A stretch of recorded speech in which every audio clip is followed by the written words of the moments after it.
Rahim, Assalamu alaikum, welcome to home biology, class 12 biology, da chapter number 21, the development and aging, padi ki mungi topic called twins.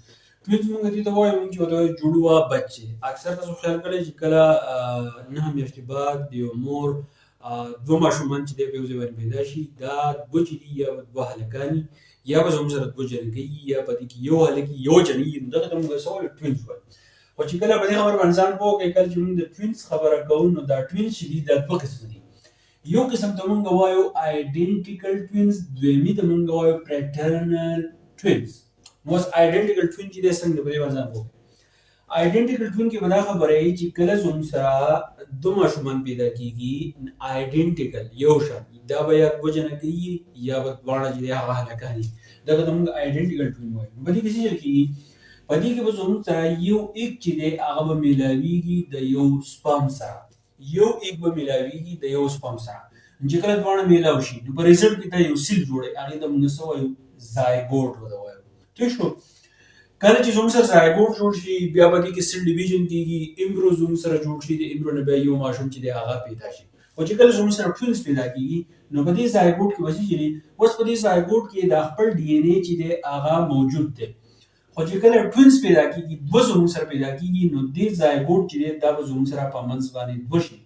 نو کله چې په منځ باندې دوه کیږي نو دلته چې زموږ سره کم ډي ان اے دی هغه به 100% په دې یو حصه کې او 100% چې دا به زموږ سره په دې بل حصه کې. د دې مطلب څه دی چې ډي ان اے چې دی هغه زموږ سره سیمي په دې دوه حصو کې. نو د زایګوټ د دې وی حصې نه چې جدا ماشوم پیدا شي نه هم اشتباه، او د دې زایګوټ د دې بل حصې نه زموږ سره بل ماشوم چې دی هغه پیدا کیږي. خو یاد ساتئ زایګوټ چې کله زموږ سره دوه ځای کیږي نو زموږ سره یو پلیسنټا د یو پلیسنټا نه بعد د دوه زایګوټ د دوه حصو ته چې خوراک اکسیجن وغیرہ دا هر څه چې دی هغه به میلاویږي.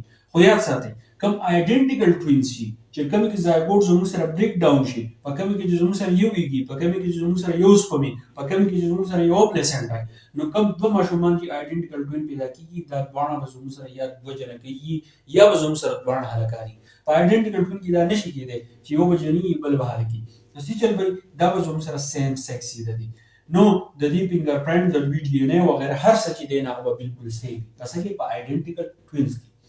اوس پریټرنل توین کې څه چلی؟ پریټرنل توین کې دا چې دی چې زموږ سره دوه ایکزي د دوه ایک سره چې دی جدا جدا سپم چې دی هغه میلاو شو، د دې ایک سره جدا سپم میلاو شي، دا ایک دی دا سپم دی، او د دې ایک سره چې دی جدا سپم میلاو شي. د دې نه هم زموږ سره زایګوټ جوړ شي، د دې نه هم زموږ سره زایګوټ جوړ شي.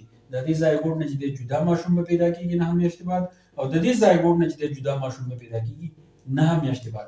خو په دې کې آیډنټیکل توین کې دا چلو چې د دې پلیسنټا یو و، خو په دې کې به دا چلی چې د دې ماشوم پلیسنټا جدای، د دې پلیسنټا چې هغه به جدای، د دې چاپیر چې کوم تیلې دا هغه به جدای، د دې چاپیر کوم تیلې چې دا هغه به جدای.